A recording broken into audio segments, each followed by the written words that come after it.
Prendre soin de son corps dans les pharmacies, les magasins spécialisés ou encore sur Internet, les huiles essentielles séduisent de plus en plus de consommateurs en quête de bien-être. Entre Paris et la Guépie, dans le Tarn-et-Garonne, Juliette Duquesne et Sébastien Maloiseau. Effectivement, vous optez pour une solution un peu plus naturelle en prenant justement de la lavande. Dans ce magasin, la place commence à manquer. Le nombre de clients ne cesse de progresser. En un an, le chiffre d'affaires a grimpé de plus de 35%. Delphine Desprayés utilise les huiles essentielles depuis 4 ans. Elle ne pourrait plus s'en passer. On peut se soigner, on peut s'hydrater, c'est des méthodes naturelles. Ça fait un coût d'investissement au départ, mais on gagne sur le long terme. Catherine Clément dépense en moyenne 30 € par mois.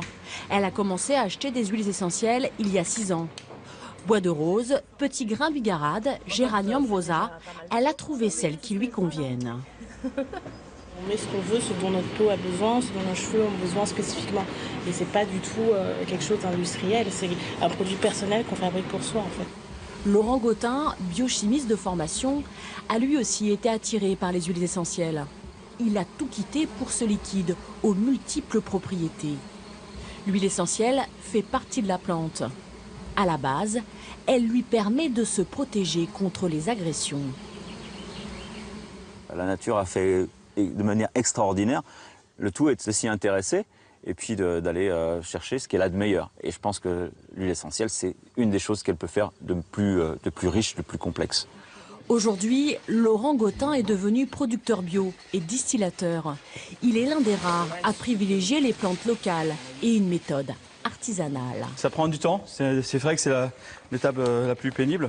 Mais c'est ce qui est le plus efficace pour que la plante soit bien tassée et que le passage, lorsque la vapeur a travaillé, elle prenne bien toute la masse du végétal. Pour cet artisan, la dernière étape, la distillation, dure 5 heures. Seul moyen d'extraire toute la richesse et la complexité de la plante.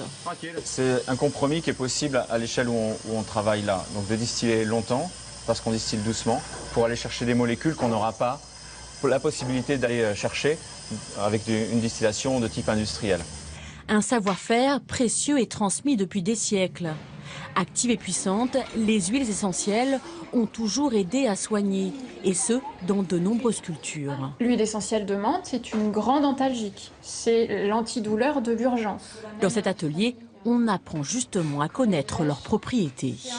Il ne faut pas les utiliser n'importe comment. Le risque allergique, il est toujours présent. Il y a aussi un risque d'irritation de la peau. Avant d'utiliser les huiles essentielles, il faut donc être conseillé, orienté, guidé et surtout ne pas improviser.